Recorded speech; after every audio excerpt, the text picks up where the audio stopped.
Kia ora everybody, it is Heather here from Love Literacy, and today we're going to go through another little phoneme grapheme representation, and today it's the TCH. So we would also call this a spelling rule, and like our CK, we also call this a longer spelling rule. So longer spelling after a short vowel. So today we're just doing TCH. Although I will show you, the difference with when we use CH and TCH on the end of a word. Okay, handy whiteboard, handy pen, and let's have a look at this. So I always start off my dialogue with, today we're going to look at a new sound and spelling, and it's this one here. And I like to point out that this is said as ch. And I also like to point out, because I do work with a lot of intervention students, that the T does not carry a sound. It does not carry a sound, but it has a purpose. It is very purposeful.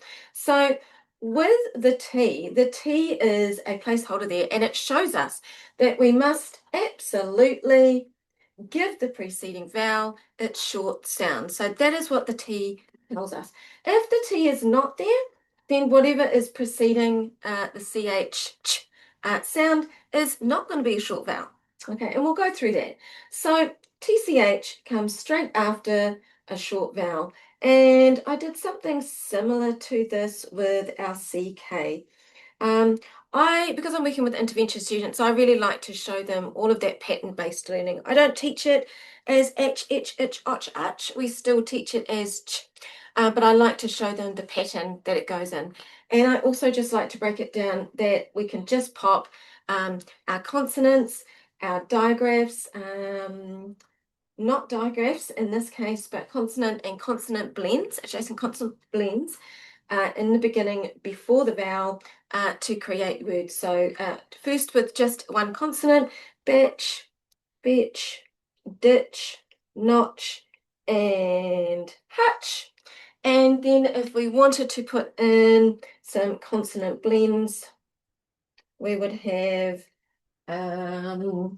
and interesting, I can't even think of one for A, TCH. I'll just put catch, but you could have fletch, stitch, splotch, and clutch.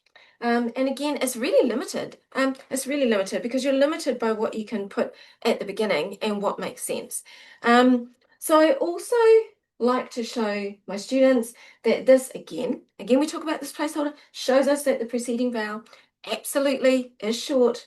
But if we have anything else that is not a short vowel, then it's going to be CH. For example, urge, parch, and merch. Need some merch. Birch, as in a birch tree. So anything else other than a short vowel, we're going to be using our CH. So with older learners, we can definitely jump into this. Even though we might not have taught some of these sounds, older learners, you'll find that a lot of them are really good readers already, and they really just need to roll back and just do a little bit more work on those spelling patterns. And so it's really good to show them where we need to put that TCH. Again, also with older learners, you can start working in your morphology straight away. So you can let them know that when we've got a TCH, when we go to turn it into a plural, we actually have to add an ES. And that is basically because when we're doing the plural, we almost add like an extra syllable. So for example, catches. And so, yeah, we sort of show that extra syllable there. Fletches, stitches, splotches, clutches. So it's a really great way with your older learners as well, and your high flyers that are younger students, to show them how that morphology works.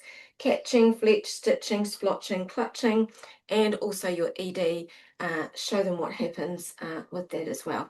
These are also really a good way to start working in a little bit of morphology, because the base word doesn't need to change. We don't need to change the spelling of the base word in line with adding anything in for a suffix.